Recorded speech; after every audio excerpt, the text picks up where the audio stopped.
이 영화가 각종 영화제에 초대되고 많이 회자되고 있어서 저는 이미 개봉을 한 것 같은 거의 그런 느낌인데요. 10월 25일이 정식 개봉 날이에요. 아무래도 영화제 관객님들 만나는 거랑 또 정식 개봉해서 극장에서 관객들 만나는 게 감독님들은 기분이 굉장히 다른 일이라고 저는 알고 있거든요. 그래서 감독님은 요즘에 어떤 마음으로 하루하루를 지내고 계시는지 궁금합니다. 요새 너무 정신이 없어서요. 공부도 하고 있고 드라마 촬영도 하고 있어서 부산 때는 떨렸는데 지금은 너무 바빠가지고 정신이 없어요. 저희 집 강아지도 봐주고 있어요. 아니, 바쁜 와중에 왜 그런 것까지 맡기셨어요? 그럼 돌봄까지? 깐돌이라고 귀여운 개가 있는데 제가 시골에 살고 있어가지고 가끔 봐주고 있어요. 매드클라운님께서는 마리 클레르 영화제에서도 모더레이터로 진행을 맡아주셨었는데 이 영화에 굉장히 적극적인 지원군 같이 느껴져요. 또 오늘 이 자리에도 참석해 주신 것만 봐도 그래서 오늘은 어떤 마음으로 이 자리에 오셨는지 좀 궁금하네요. 네,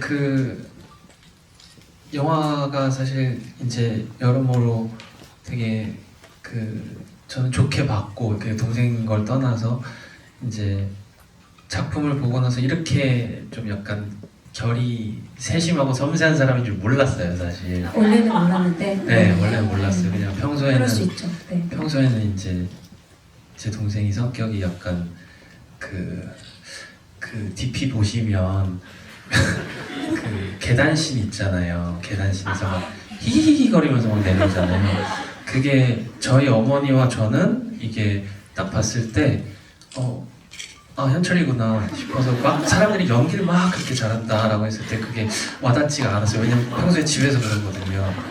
그래서 이건 약간 사정인 것 같고, 네, 아무튼 영화를 저도 되게 좋게 봤고 동생인 걸 떠나서 그리고 아무래도 이게 많은 사람들한테 보여줬으면 하는 바람에 네. 그리고 동생이기도 하니까요. 조금이나마 힘을 보태주고 싶어서. 네, 그럼요. 네. 사족 얼마든지 환영합니다. 맞습니다. 네. 그리고 오늘 이 자리에 쌤이 아버지 역할을 맡으셨던 박원석 배우님도 오셨다고 하더라고요. 뒤에 계시나요? 인사.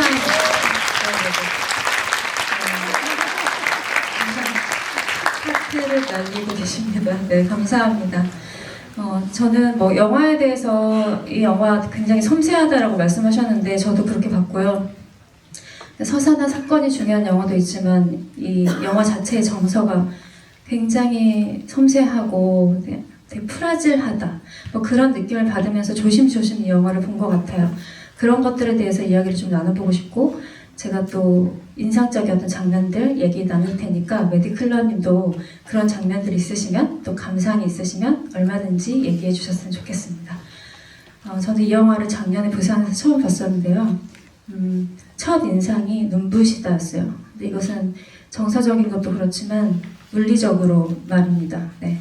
이렇게 대형 스크린에서 이렇게까지 밝은 화면을 본 일은 그리 많지 않았거든요. 근데 이건 어떻게 보면 시각적인 피로도를 감수한 감독의 분명한 의도일 텐데 왜 이렇게 룩을 잡으셨을까? 이것은 현장에서 조명 세팅부터 이렇게 의도된 것이었을까? 아니면 후반 작업에서 조금 더 더해진 결과물일까? 그런 것들이 궁금하더라고요. 네, 일단은 저희 영화가 꿈같이 보였으면 좋겠다는 생각이 있었고 촬영 감독님이랑 이제 회의를 하는 중에 이를테면 관객에게 직접적으로 쏟아지는 어떤 빛 같은 것들이 필요하다고 판단을 했고요. 그래서 빛이 주는 생동감을 살리기 위해서 모든 요소들이 그랬지만 특히나 빛도 그런 식으로 사용을 했던 것 같습니다. 이런 반응이 있을 거라는 그런 예상도 혹시 하셨어요? 피로하게 느끼는 관객도 있을지 모른다. 근데 저희가 촬영을 할 때부터 저희 세대는 일단은 이와이 슌지 영화들이 많이 익숙했기 때문에 저희 세대뿐만이 아니라 영화를 좋아하시는 모든 분들이 그렇겠지만 딱히 저희가 찍을 때는 필요하다는 느낌을 못 받았고 네네. 관객분들이 어떻게 받아들일지는 뭐 관객분들 나름의 몫이겠죠. 네. 부정적인 얘기로 한 게 아니라 사실 어떤 조금 더 치우친 선택을 할 때는 굉장히 감독의 의지가 보이거든요. 근데 이 영화는 그런 의지들이 순간순간 보이는 요소가 굉장히 많은 영화여서 한번 궁금해서 여쭤봤고요.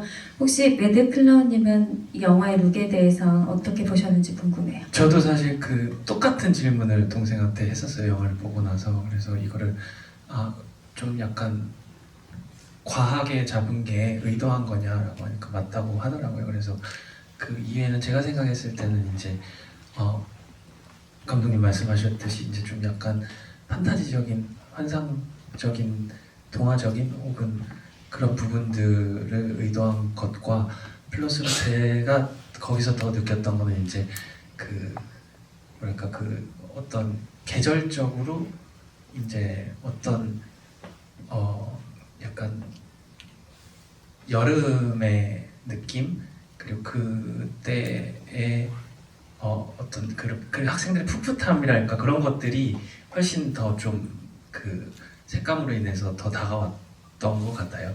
네. 네, 뭔가 여름, 계절적으로 여름이 떠오르셨다 하셨는데 저도 여름이 떠오름과 동시에 그 질감이 겨울 같기도 하고요. 네, 그래서 좀 애틋한 느낌을 가지면서 이 영화를 보게 된 것 같고요. 또 시작부터 어떤 슬픈 꿈을 꾼 사람처럼 세미가 울면서 일어나는데 그러면서 계속 하은을 찾잖아요. 그러면서 걱정된다는 말을 하고 그런데 하은은 병원에 있다는 정보가 드러나고 그리고 죽은 새를 발견하고 이런 식으로 불길한 어떤 죽음, 상실의 징후들을 배치해 놓고 계신데 영화 시작부터 관객한테 이 죽음이라는 화두를 피할 수 없게 의식적으로 이렇게 배치하고 계신다고 생각을 했는데 이것에 대한 연출 의도도 좀 궁금했습니다.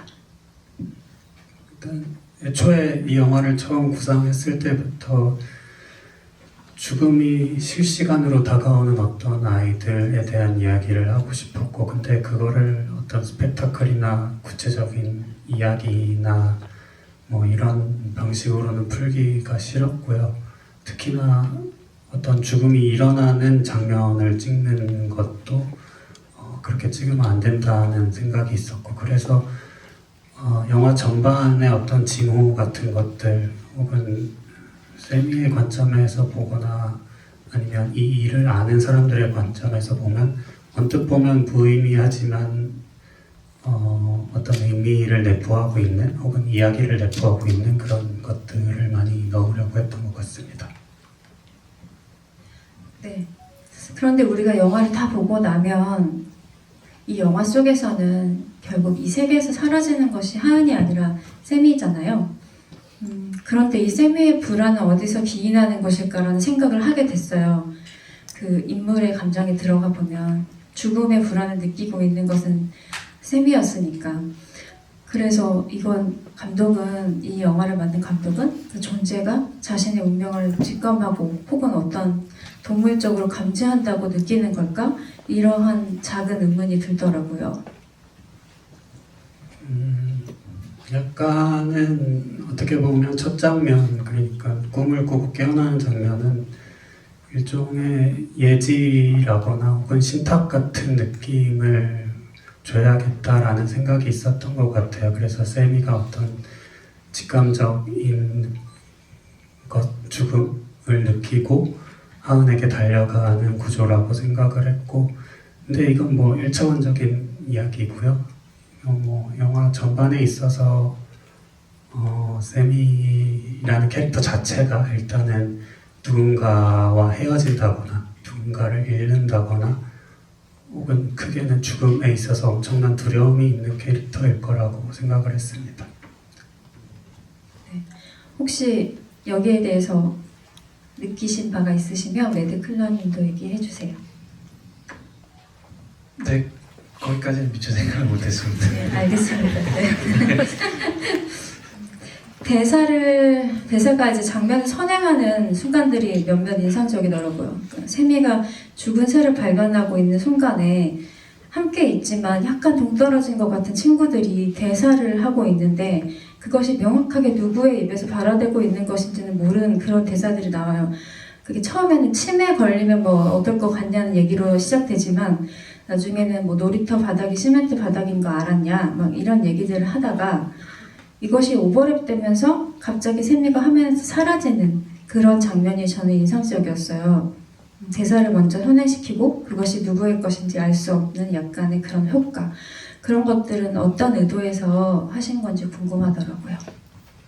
일단은 제가 영향받은 영화들, 뭐 특히나 대만 웨이브나 아니면 로버트 알트만의 방식들이, 특히나 로버트 알트만은 대사가 물리는, 다이얼로그가 물리게 의도적으로 그 씬을 구성하는 감독님이신데 그런 거에 많이 영향을 받았고, 그런 것들이 주는 어떤 생생함이랄지 혹은 화면 밖에서 들리는 소리 그 자체의 존재만으로도 뭔가 이 어떤 관객들을 다른 차원으로 끌어들일 수 있는, 마냥 이게 현실적이지만은 않은 느낌을 주고 싶었던 것 같아요. 그래서 사운드 믹싱에 있어서 저희가 저예산 영화다 보니까 애초에 좀 많은 작업 세밀하게 하고 싶었는데 최대한 저희가 가진 한에서 좀 믹싱을 세심하게 했던 것 같습니다. 감독님이 예산 얘기하시니까 그것과 또 떼어놓고 또 마냥 생각할 수 없어서 갑자기 궁금해졌는데 혹시 밝히실 수 있으시면 순 제작비가 얼마인지. 저희 순제작비는 4억. 아, 4억이요? 그럼 정말 저스트로 찍으신 거네요. 되게 많은 분들의 도움을 받으면서. 알겠습니다. 네. 매드클라우님께서는 동생이 이렇게 섬세한 사람인 거 몰랐다, 이 영화를 보고 하셨는데 지난번에 이런 말씀을 하셨더라고요. 이게 이 영화가 사건보다는 사람에 초점을 두고 그를 향한 그 세심한 마음이 느껴져서 좋았다. 이 세심함에 대해서도 언급을 하셨었는데 조금 더 구체적으로 이 영화의 어떤 점들이 마음에 와 닿으셨는지 좀 들어보고 싶어요. 가장 큰 이유는 아무래도 보통 이런 민감한 어떤 특정 사건에 대한 것을 주제로 영화를 만들게 되면 소설이라든지 뭐 어떤 형식이 됐든 간에요. 심지어 음악으로라도 어쩔 수 없이 은연중에 어떤 그 작가의 주관적인 의견이라든지 메시지를 넣으려고, 설령 그렇지 않으려고 부단히 노력을 한다고 해도 그게 은연중에 들어가기가 쉬운데 이제 그런 부분을 전혀 느끼지 못했고요. 다만 한 가지 정말 온전하게 느껴졌던 거는 이제 그 특정 사건에 대한 것과 상관없이 거기에 이제 말 그대로 우리 이런 아이들이 있었다, 그런 사람들이 있었다라는 거를 어떤 과장됨 없이 그냥 되게 최대한 순수하게 이렇게 보여줬다는 거, 그리고 그 과정에서 제가 느꼈던 어떤 이 동생 감독님의 그 사람에 대한 배려심이라든지 애정이라든지 그런 게 너무 다가와서 솔직히 저는 영화를 보면서 잘 안 우는데 이제 지금 좀 눈물이 났던 경험이 있었습니다. 사실 그 감독이 인물에 대한 애정이라던가 이런 것은 감출 수 없이 드러나는 것인데 저도 이 영화에서 배우들의 날것의 되게 생생한 연기를 보면서 이 감독은 배우들에게 연기 디렉션을 어떻게 할까 생각할 정도로 굉장히 편안한 환경이었을 것 같다는 생각과 동시에 그런 영화를 만드는 사람들은 실제로도 인간에 대한 애정이 있게 마련이거든요. 네, 실제로도 좀 그런 사람인지도 궁금했어요. 일단은 그냥 고양이들을 무지하게 아끼고요, 동물들을 사랑하고 식물을 사랑하고 맨날 인스타에 이제 식물 사진 올리고 동물 사진 올리고 하거든요. 그리고 제 생각에는 제가 그 고양이보다 미친 것 같아요.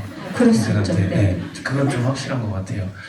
그리고 엄마도 동급인가 좀 위인가 싶을 정도로 이제 고양이들 굉장히 사랑하고 동물을 사랑해요. 네.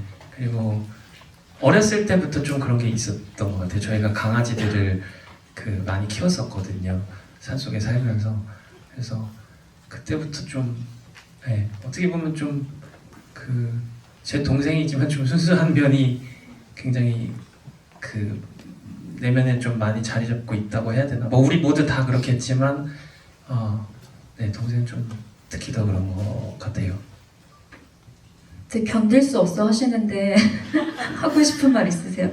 네, 이런 자리에서 제 얘기를 이렇게 듣는 게 너무 힘드네요. 뭐 제가 뭐 변명을 해야 될 것 같은데 덧붙이면 더 이상해질 것 같아서 그냥 여기까지 하겠습니다. 네. 방금 동물 얘기도 하셨는데 여러분들도 이 영화를 보면서 느끼셨겠지만 하은이 병원에서 입원해 있다가 화장실 가잖아요. 그때 세미가 혼자 전화하고 있을 때 엄마한테 그때 뭐 휴게실이라고 하나요?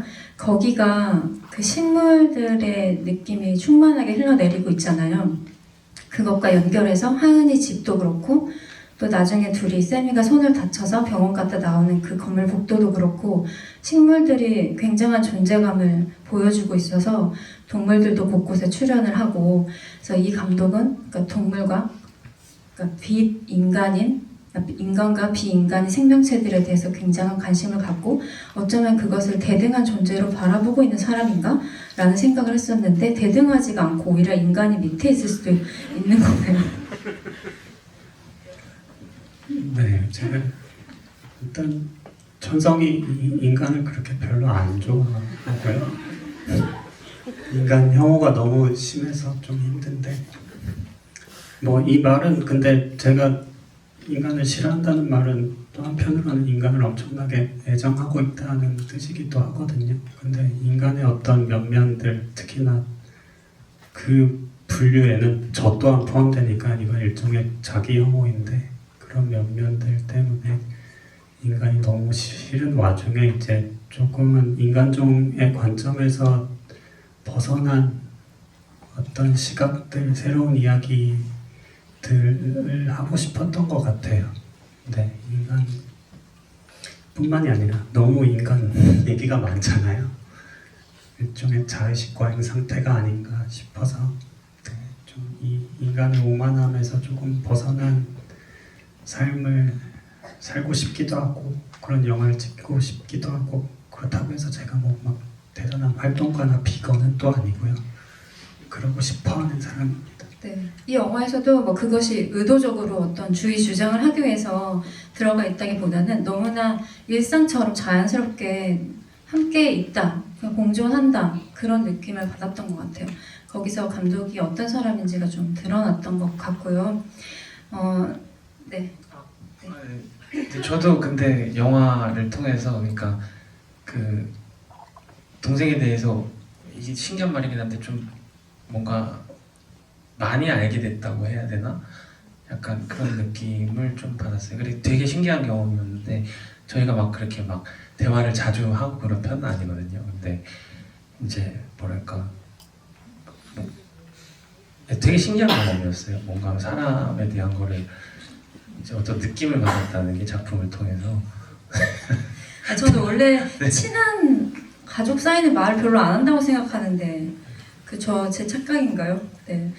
오히려 대화가 없어도 더 친하게 느껴지거든요, 솔직히. 어떻게 생각하세요? 저희 친해요? 왜 만져? 네네네. 넘어가시죠. 근데 그런 영화가 있어요. 그 사람이 유독 잘 묻어나는 영화가 있거든요. 근데 이 영화가 그런 영화인 것 같고 대체로 장편 데뷔작은 그럴 수밖에 없는 운명을 가졌다고 생각을 합니다. 이 사람이 너무나 드러나는 지점이 많은 영화일 수밖에 없다는 생각이 들고요. 제가 이 영화에서 인상적이었던 장면이 꽤 여러 개 있지만 그 중에서 맨 처음 말하고 싶은 장면은 세미와 하은이 한 컷에 담기는 첫 씬인데요. 기억하시나요? 하은이를 찾으러 세미가 나왔을 때 이제 벤치에 그 병원 벤치에 누워 있잖아요. 근데 그때 하은이는 화면 쪽으로 얼굴을 보이고 있지 않고요. 등을 돌리고 있어서 세미야는 마주보고 있는 그런 샷이에요. 그래서 둘은 굉장히 친밀해 보이고 그 밀착감이 단순한 친밀함을 넘어서 굉장히 로맨틱해 보이고 약간의 터치도 들어가는 그런 정서를 가지고 있어서 이 촬영 컨셉이 굉장히 좋다고 생각을 했어요. 둘의 관계성을 보여주는. 근데 감독님이 어떤 의도였는지 들어보고 싶어요. 세미와 하은이가 처음 프레임에 잡히는 장면이 제 기억이 맞다면 병원 맞죠? 사진을 찍는 세미가 잠들어 있는 왜 그 장면 죄송합니다. 제가 찍은 지 오래돼가지고 그 장면은 일단은 애초에 이 이야기를 누군가의 꿈이라고 생각했고 특히나 하은이의 꿈이라고 생각하고 썼기 때문에 하은이가 잠들어 있는 상태에서 세미가 들어온다라는 어떤 구조적인 그런 논리가 있었고요. 그리고 사실 그 장면에 대해서 그러니까 세미와 하은이를 어떻게 처음 만나게 할까에 대해서 좀 고민이 많았고 그 부분은 촬영 직전까지도 좀 수정이 많았던 것 같아요. 어쨌든 세미가 하은이의 꿈에 찾아오는 뉘앙스를 줘야 했기 때문에 그런 살짝의 터치와 함께 하은이가 얘가 자고 있는 건지 아니면 세미가 온 걸 알고도 눈을 감고 있는 건지 이런 애매모호한 느낌들 그리고 그 세미가 하은이를 내려다보고 앉았을 때 그 둘 사이에 엄청나게 가깝게 느껴지는 그 거리감 같은 것들을 되게 많이 신경을 썼던 것 같습니다. 네, 신경을 많이 쓰셨던 장면인 만큼 되게 인상적으로 다가왔던 것 같아요. 그리고 이 영화의 외향적인 플롯은 물론 진짜 플롯은 따로 있지만 우리가 따라가게 된 사건들은 캠코더를 둘러싸고 하은이가 사라지고 그것을 긴박한 마음으로 막 찾으러 다니다가 강아지도 찾아주고 뭐 이런 플롯이 있는데 사실은 또 그 내면으로 흐르는 플롯은 하은이의 마음을 아는 일이거든요. 그래서 참 재미있게 구성되었다고 생각하는 장면들이 그 서로 고백하는 장면 전까지 이 이야기 자체가 저는 세미와 하은의 숨바꼭질처럼 느껴졌거든요. 그래서 자꾸 한쪽이 숨는다 그리고 그를 찾아다닌다. 그래서 초반에도 둘이 함께 있는 장면에서도 하은이 집에서도 같이는 있지만 각각 다른 방에 서 있는 장면으로 분리돼서 보여준다던가 미묘하게 서로 등을 돌리고 있다던가 마주보는 순간도 물론 있긴 하지만 그런 식으로 숨바꼭질 하듯이 구성되어 있어서 참 인상적이었거든요. 그래서 거기에도 대해서 좀 들어보고 싶어요. 네, 일단은 아까도 말씀드렸다시피 세미가 누군가를 잃어버리는 것 그리고 분리되는 것에 대한 공포가 엄청나게 큰 친구이기 때문에 계속해서 하은이를 옆에 두려고 하고 찾으려고 하고 하는 것 같았고 특히나 저희 내부적인 논리로서 어떤 시간에 고여있는 하은이를 끄집어내기 위해 세미가 찾아가는 이야기였기 때문에 세미가 하은에게 달려가는 이미지 근데 그 방향성이 어쨌든 약간은 그냥 통상적으로 생각하기에는 화면 이쪽이 왼쪽이죠. 왼쪽에서 오른쪽으로 진행을 시키거든요. 근데 저희는 그거를 뒤집어서 계속해서 어떤 역행하는 느낌을 계속해서 주려고 했고 둘의 관계에 있어서는 초반에는 하은이가 세미를 많이 따라가도록 배치를 했던 것 같아요. 둘이 있을 때는 세미의 어떤 그런 이기적인 모습이랄지 하은이의 곤란함 같은 것들을 표현해주다가 세탁소 장면 이후로 세미가 하은이를 다시 제대로 보기 시작하죠. 여기서 시작했다는 말이 저한테는 되게 중요한데 이제 어떤 인간을 대상을 제대로 사랑하려고 하고 보려고 하기 시작했던 인물이 그 후반부에 배치가 그 전환의 순간이 배치됨으로써 주는 어떤 감정적인 울림 같은 것도 되게 중요했던 것 같습니다. 그래서 그 다음 장면에 이제 하은이의 뒷모습을 처음으로 보고 걸어가는 세미를 이렇게 좀 연속적으로 배치를 했던 것 같아요. 네, 갑자기 제가 오늘 목이 좀 안 좋아서 죄송합니다. 아까 처음부터 그래 인사하다 절었어요. 죄송하고요. 그 듣다가 생각하고 저도 영화를 보면서 계속 느꼈던 거는요. 왜 주인공의 이름이 세미일까였는데 세미라는 발음은 세게 나가게 되거든요. 그렇잖아요. 편안하고 부드럽게 발음되지가 않는 이름이거든요. 근데 왜 이 이름을 지으셨을까 궁금했어요. 제가 이 영화 때문에 입시학원 취재를 나갔을 때의 학생들 이름이었고 두 학생이 주는 뉘앙스 캐릭터 같은 게 좋았던 것 같아요. 그리고 특히나 그 이름에서 오는 캐릭터성 같은 것들이 이렇게 어떤 시나리오 작업을 할 때 착 붙는 느낌이 있었던 것 같습니다.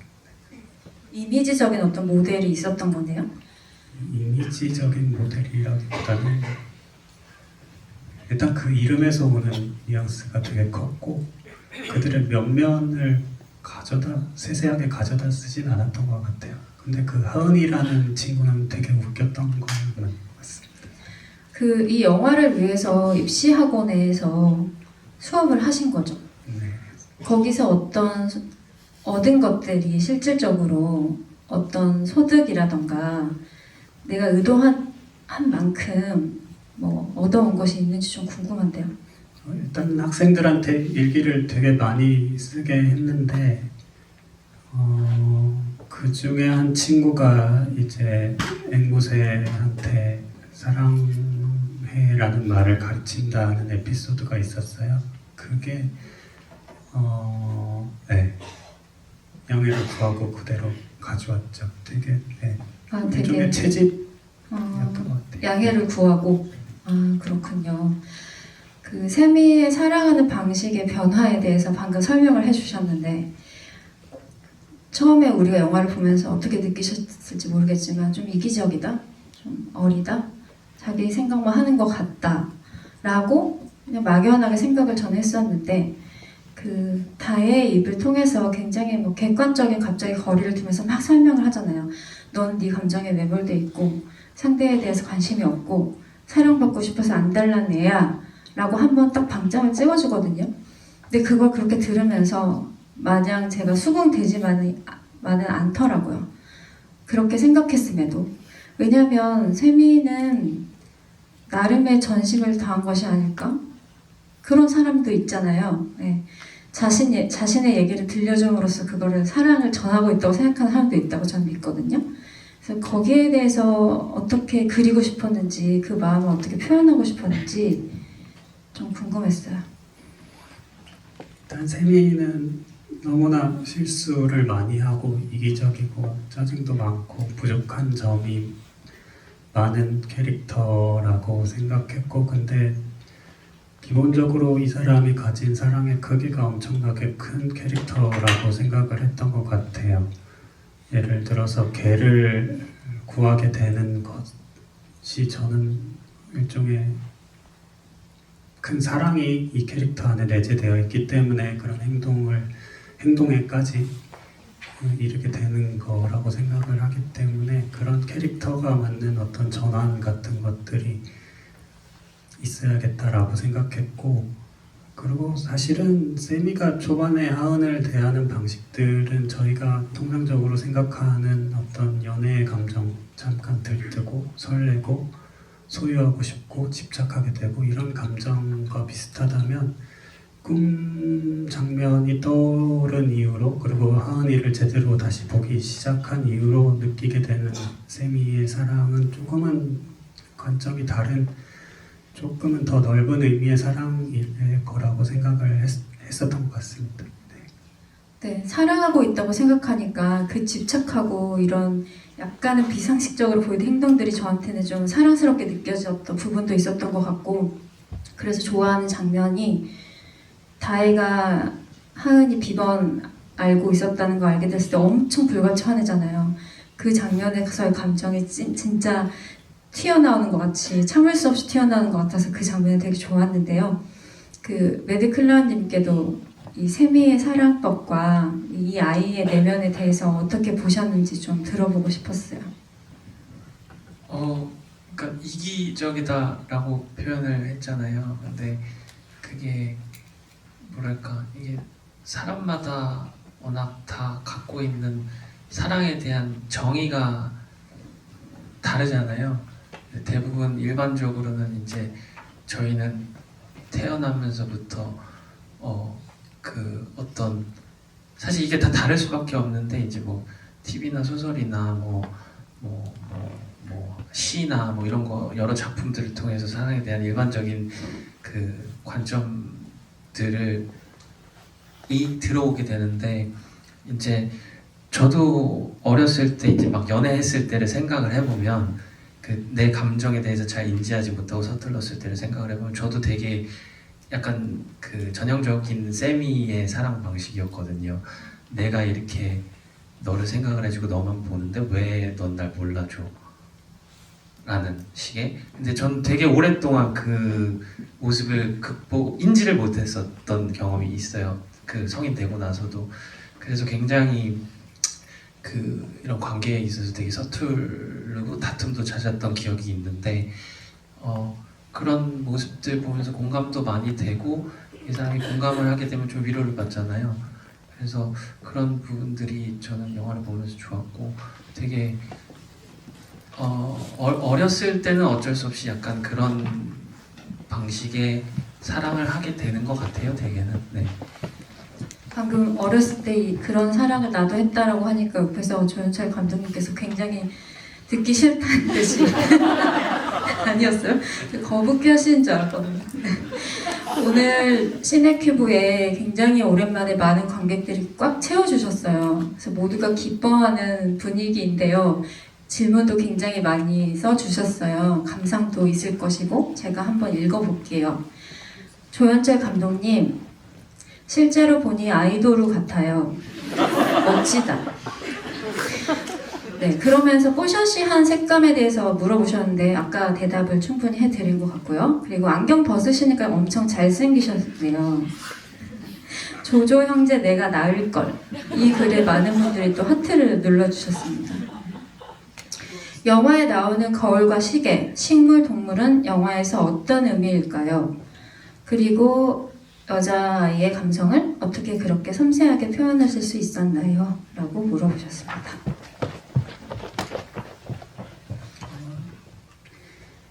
저희 영화에 배치된 어떤 사물이나 동물 같은 것들은 물론 그 자체로 어떤 상징이나 메타포가 있기도 하지만 그보다는 조금은 다른 방식으로 이 것들을 느끼셨으면 좋겠다는 생각이 든 게, 저는 하나하나 그 안에 어떤 이야기가 깃들어 있다라고 생각을 하고 배치를 했거든요. 예를 들면은 거울 같은 경우, 특히나 아이들이 장난치는 공원 정자의 거울 같은 경우에는 거울이 어쨌든 간에 어떤 상이 맺혔다가 사라지잖아요. 그런 느낌 같은 것들이 있었고, 그 거울이 사실은 그 단원고 주변의 조그마한 정자에서 가져온 거거든요. 그렇다는 말은 그 거울에 어떤 세월호에 탔던 학생들의 상이 맺혔다가 사라지기도 했었을 것이다 라는 생각이 있었고요.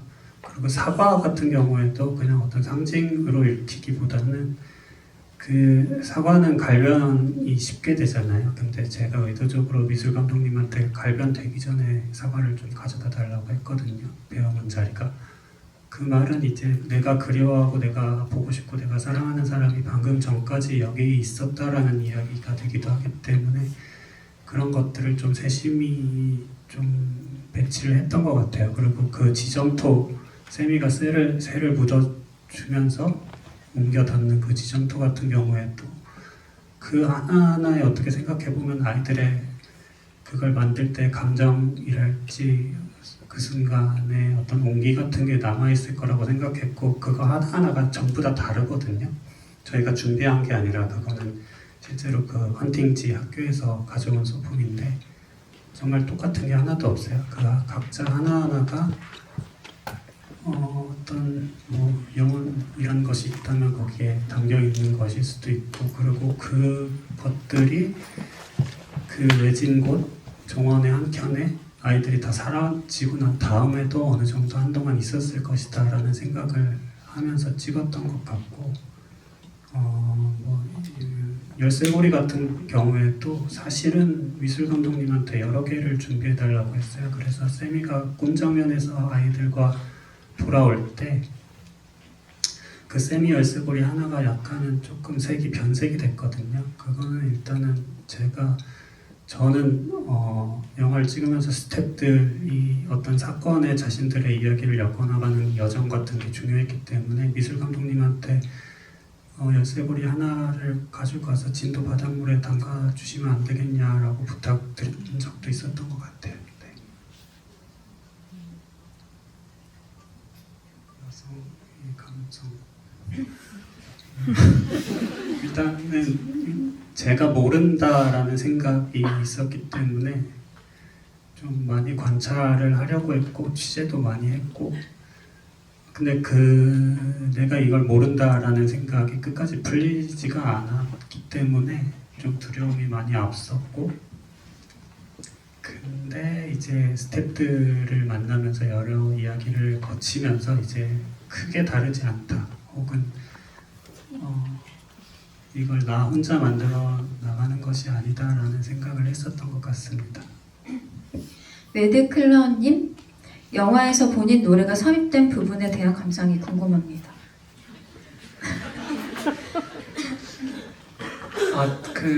감독님께서 이제 그 방금 전에도 말씀 주셨지만 영화를 제작하는 데 있어서 제가 느낀 인상은 좀 뭐랄까 그 과정에서 본인의 어떤 것들 그리고 자연스럽게 이렇게 들어갈 수 있는 것들을 많이 의도적으로 이렇게 하신 것 같아요. 근데 거기에는 이제 저희 그 이모님도 배우로서 출연을 하셨었고 그리고 이제 저의 노래도 이렇게 들어갔고 그게 그때 당시 굉장히 히트곡이었긴 했지만 그래서 아마도 그런 이유로 이게 노래도 같이 들어간 게 아닐까 하는 생각을 했고 저는 뭐 물론 제 노래가 동생 영화에서 쓰이니까 그냥 반갑고 너무 좋았죠. 고맙고 저작권은 동생한테 가 있지만 그래서 여기에 이런 질문이 있더라고요. 그러니까 제작비 여건으로 그 음악을 사용하게 되었다고 들었는데 저작권료는 정말 못 받으셨나요? 밥이라도 안 사줬나요? 제작비 때문에 찾게 빠져서 넣은 거예요? 네. 다른 곡을 쓰면 제작 돈 여건상 그렇게 하는 게 맞고 근데 저희 이모 같은 경우는 실제로 그 서독에서 오래 일하신 간호사였거든요. 그래서 저희 가족들을 아플 때 특히나 돌아가시기 직전에 분들도 많이 돌보셨고 근데 그런 이모가 의사 가운을 입고 저기서 저렇게 연기를 해보는 거를 보고 싶었던 것 같아요. 그래서 그거는 그런 과정이 맞는데 나의 노래에 관한 건 나의 오해였구나. 접근이 쉬웠기 때문에 접근이 쉬워. 그리고 음악을 오형님이 맡으셨잖아요. 그것에 대해서의 약간의 서운함은 없으셨는지. 제 동생은 저의 그 동료 래퍼들은 팔로우 하는데 인스타그램으로 저는 팔로우를 안 하죠. 왜 안 하는 거예요? 아니 이제 둘이 원룸에 같이 살 때 네. 혼자 새벽까지 이제 헤드폰을 썼으니까 비트는 안 들린 상태에서 혼자 이렇게 육성만 나오는 그런 랩을 너무 많이 들었어가지고 제게 어떤 트라우마로 깊게 남았어요. 이해돼요. 원룸이었으니까 이해돼요. 네네. 제가 심지어 목소리 톤이 굉장히 높거든요. 랩할 때. 그래서 막 힘들었을 거예요. 네. 그래서 인스타라도 듣고 싶지 않은 거예요? 인스타는 별 의미가 없습니다. 네. 드디어 비로소 오늘 처음 보러 오셨다는 분께서 개봉도 안 했는데 인기가 너무 많아서 늘 피켓팅에서 참패를 많이 맛보았다. 그리고 개봉 축하드린다라고 하시면서 그 연기자분들 반가운 분들이 많아서 정말 즐거웠는데 성인 연기자분들 캐스팅 일화를 알려달라고 하셨어요. 그래서 성인이라고 얘기하신 거 보니까 그 주인공 고등학생으로 나오는 배우님들 말고 다른 분들을 물어보신 것 같아요. 일단 너무 감사하게도 제가 연기를 하는 과정 중에 다 만난 분들이죠. 기래현 선배님도 그렇고 박원상 선배님도 그렇고 뭐 영화에는 나오지 않았지만 편집된 장면이 한 장면 있거든요. 거기에는 류현경 누나랑 박종환 배우도 나오는데 뭐 그런 식으로 섭외가 됐던 것 같아요. 그래서 그때 아마 연기를 그나마 내가 했기 때문에 이렇게 좀 컨택이 쉽구나, 연기를 하기를 잘했다 싶었던 것 같습니다. 류현경 배우님과 박종환 배우님 맡은 역할은 뭐였어요? 이제 학교 선생님이고 현경 누나가 선생님이고 임신 출산을 앞둔 선생님인데 이제 종환이 형이 데리고 와서 아니죠, 병원에 갔다가 점심시간에 잠깐 병원에 갔다가 다시 학교로 돌아오는 길에 이제 조퇴하는 세미를 마주친다였던 것 같아요. 모처럼 박원성 배우님 오셨는데 배우님에 대해서도 코멘트 한마디 부탁드릴게요. 원상 선생님 사라지신 것 같아요. 그래요? 그럼 안 하실 건가요? 안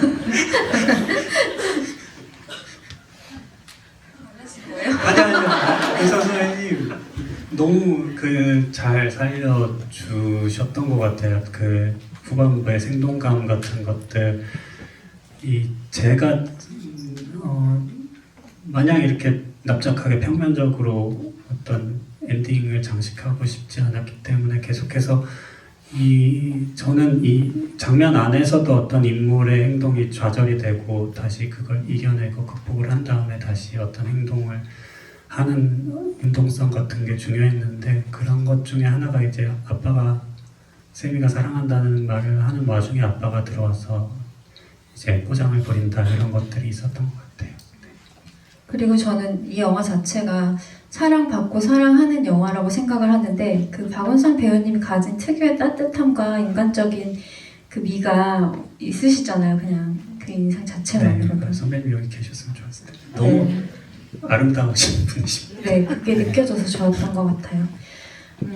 조현철 감독님의 단편 척추 측면과 더불어서 주인공의 감정을 대변하는 노래를 직접 부른 장면이 이번에 나왔는데요. 체념 불렀던 장면 말씀하시는 것 같아요. 이러한 연출을 좋아하시는 이유와 재미를 느끼는 점, 배우와 이 장면을 연기하면서 얘기 나누신 점이 있다면 궁금합니다. 사실 거의 그 전곡 쓰셨잖아요. 그거 굉장한 과단이거든요. 엄청난 선택이라고 생각하거든요. 영화적인 호흡에 있어서도. 그래서 저도 궁금하기는 했어요.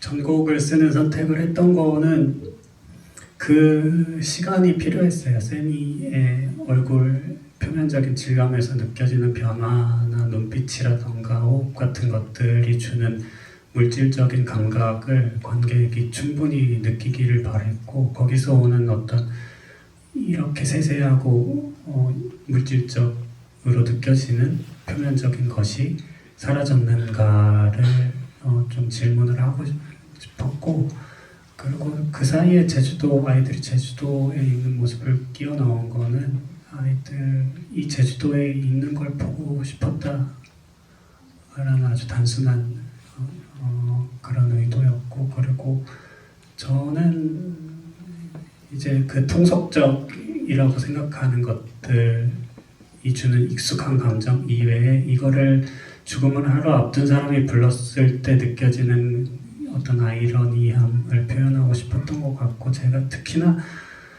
이거는 뭐 영화 외적인 제 개인적인 성향인데 뭔가 고상한 척하거나 쟁취하거나 예술 영화인 척하는 거를 좀 싫어하는 것 같아요. 그래서 의도적인 촌스러움을 예, 넣었던 것 같습니다. 이 영화 되게 하나도 안 촌스럽던데요. 네. 감독님이 방금 그 얘기 하셨잖아요. 죽음을 하루 앞둔 사람도 부르는 이 노래. 저는 제가 이 영화를 만들었다면요.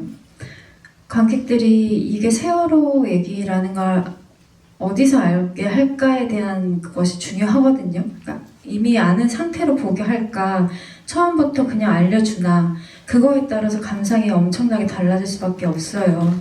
그래서 근데 방금 말씀하시는 거는 이미 관객들이 다 어느 정도 예측하고 있을 것이다라는 상황에서 나온 말씀이었던 것 같은데, 처음부터 알고 있을 것이다라고 생각하고 만드셨나요?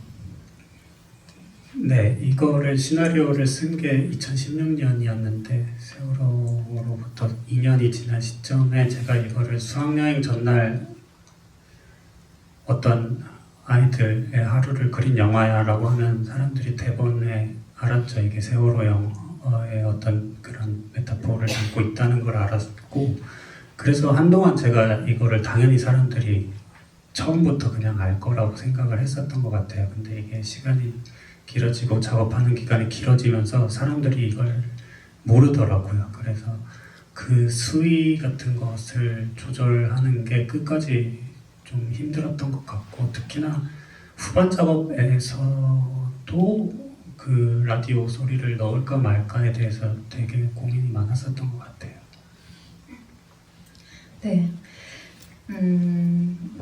질문들이 약간 비슷한 질문들이 있어서 너무 많은 질문이 있기 때문에 살짝 넘어갈게요. 비슷한 질문들은.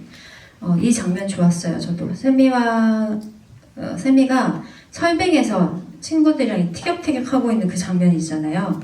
떡을 먹었네 말았네 뭐 그 장면 너무 소름 돋았다. 너무 잘 쓰셔서 어떻게 쓰셨는지. 사실 그 장면은 촬영 전까지 대본이 그렇지 않았는데 뭔가 촬영이 다가오면서 왠지 이 장면이 나중에 통편집 될 것 같은 기분이 들어서 촬영 하루 전인가 제가 스크립터랑 대화를 하면서 실제로 그런 대화들을 하면서 역할 놀이를 하면서 그런 장면을 넣었던 것 같고 그러니까 세미가 조금은 빠져서 자신의 얘기를 그러니까 자신의 모습을 보게 되는 장면이라고 생각했던 것 같아요. 네, 너무 잘 쓰셨더라고요. 그 대사가 부부싸움 같이 느껴졌어요. 저는 일종의. 네. 네. 약간 나는 솔로 보는 느낌이었어요. 영화 기획과 제작 과정에서 형제끼리 이야기 나누신 적이 있나요? 전혀 없습니다. 너무 예견된 대답이었고요. 아예 없었나요? 네. 네, 전혀 없었지. 없었던 것 같은데. 네, 알겠습니다. 네. 영화 속에서 물은 무엇을 상징하는 건가요? 뒷배경에 폭포, 그리고 국수 기계, 장난감이 물에 빠져있는 장면 같은 것들이 보이는데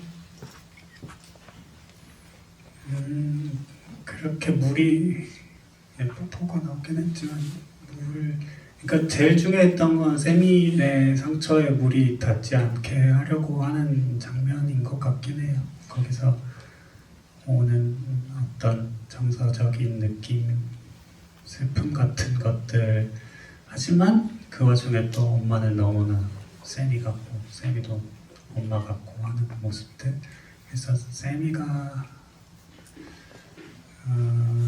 세미의 어떤 상처 같은 것들이 물에 닿게 하지 않기 위해서 뭐 그런 이야기를 그 장면에서 담았던 것 같고 그리고 공룡 같은 경우에는 사실은 그 장면은 원래 이것도 제가 어떤 취재나 주변에서 도착한 것들에서 출발한 건데 그 장면을 제가 실제로 봤을 때는 어떤 할머니랑 꼬마 아이가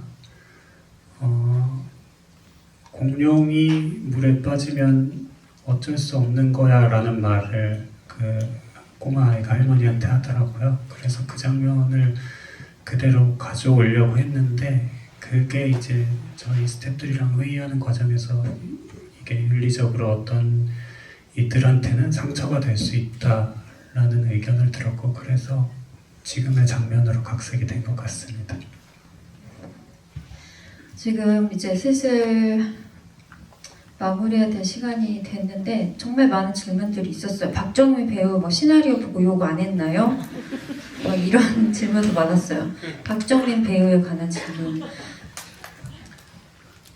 정민이 또 근데 형이랑 비슷한 게 저희가 말이 없어요. 그냥 그때 아마 형을 정민이한테 소개시켜주는 대가로 그 언프레인드의 반장선거라는 영화 때문에 음악 감독으로 소개시켜주고 정민이를 받고 출연을 받고 이렇게 진행이 됐던 것 같습니다. 네, 정말 많은 질문들이 있었는데 아쉬우니까 저 이 질문 하나만 해볼게요. 그 촬영 감독 정다운님, 음악 감독 오영님, 포토그래퍼 한다솜님과 이번에 함께 하셨는데 영화 참여는 첫 작업이라고 인터뷰에서 본 것 같은데 그렇게 함께 하시게 된 계기가 있으셨는지 어땠는지. 일단은 제가 평소에 불만이 되게 많은 사람이라서 연기를 하면서 그냥 속으로 생각했던 것들이 좀 많았어요. 특히나 뭐 정말 관성적으로 하는 것들, 관행 같은 것들, 분명한 착취로서 이루어진 어떤 이야기에 그저 어떤 자금만을 추구하고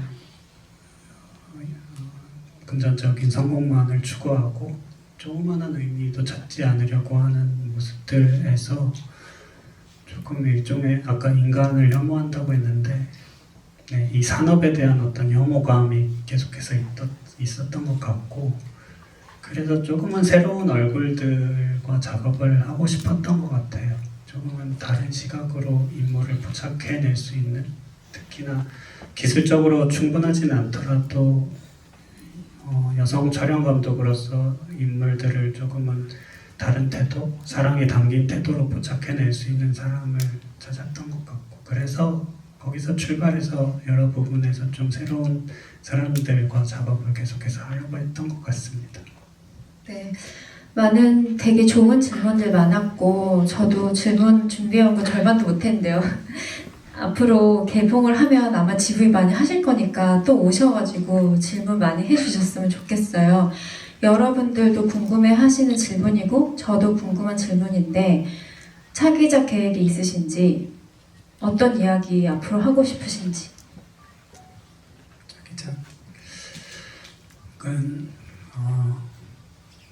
자기작 뭐 생각하고 있는 것은 있긴 한데 모르겠어요.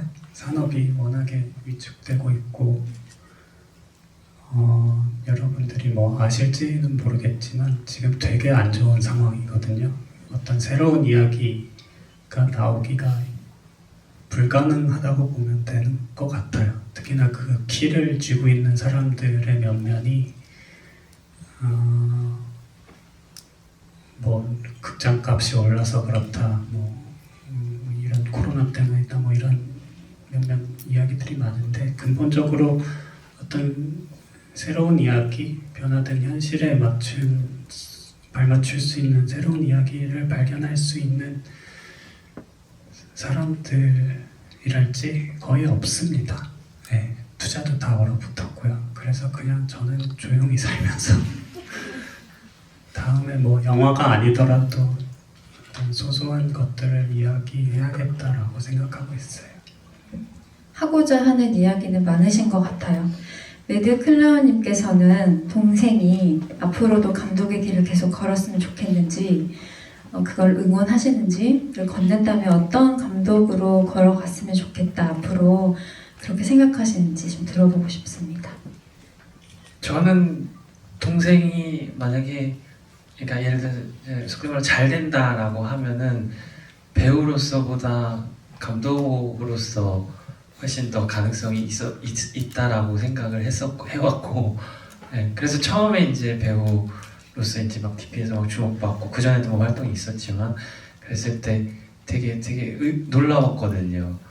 그리고 지금 근데 이제 영화 작품 한 거 이제 곧 개봉하고 그러면서 솔직히 이제 기대가 많이 되기도 하고 잘 됐으면 좋겠고, 그리고 지금 다소 약간 자조적인 그 뉘앙스로 이제 잘 모르겠다라고 했는데, 예, 다음 작품을 저는 되게 사실 솔직히 형으로서가 아니라 가족으로서가 아니라 되게 기대하고 있거든요. 그리고 제가 그냥 느끼는, 제가 봐온 동생으로서는 단순히 이제 어떤 그냥 마냥 되게 좀 현학적인 그런 그 작품만을 내는 그냥 예술 감독 그런 느낌이 아니라 오히려 그런 것들을 뭔가 좀 대중적으로도 친숙하게 동시에 잘 풀 수 있는 그런 역량이 충분히 있는 사람이어서 되게 민망해하는데 지금. 네. 그래서 그냥 개인적으로 짧게 정리하면 기대를 많이 하고 있고, 네, 뭐가 됐던 작품 활동 계속 더 해줬으면 좋겠어요. 네. 네. 사실은 인터뷰에서 차기작을 하고 싶은 이야기 얘기하셨더라고요. 저도 다 아는데 굳이 오늘은 얘기하고 싶지 않아 하시는 것 같으니까 여러분들이 검색해서 찾아보시면 될 것 같고, 마지막으로 짧게 오늘 와주신 관객분들께 인사 한번 하고 끝낼까요? 네, 오늘 와주셔서 여러분들 너무너무 감사드리고요. 앞으로 동생 조현철 감독님 더 많은 활동 있으실 거니까, 네, 그리고 저희 엄마랑 저랑 옆에서 계속 이렇게 부추길 거니까 네, 기대 많이 해주시고, 네, 동생은 개인적으로 건강을 잘 챙기면서 네, 작품 활동했으면 좋겠습니다. 네, 네, 박수 한번 부탁드릴게요. 감독님도 한 말씀 해주세요. 네, 이렇게 긴 시간 얘기 들어주셔서 감사하고요. 날이 많이 추워졌는데 건강 잘 챙기시길 바라겠습니다. 감사합니다. 오늘 이렇게 자리 채워주시고 경청해주셔서 감사하고요. 말씀하신 대로 영화계 사정이 그렇게 좋지 않거든요, 요즘에. 그래서 많이 응원해주시고 영화 많이 봐주셨으면 좋겠습니다. 감사합니다.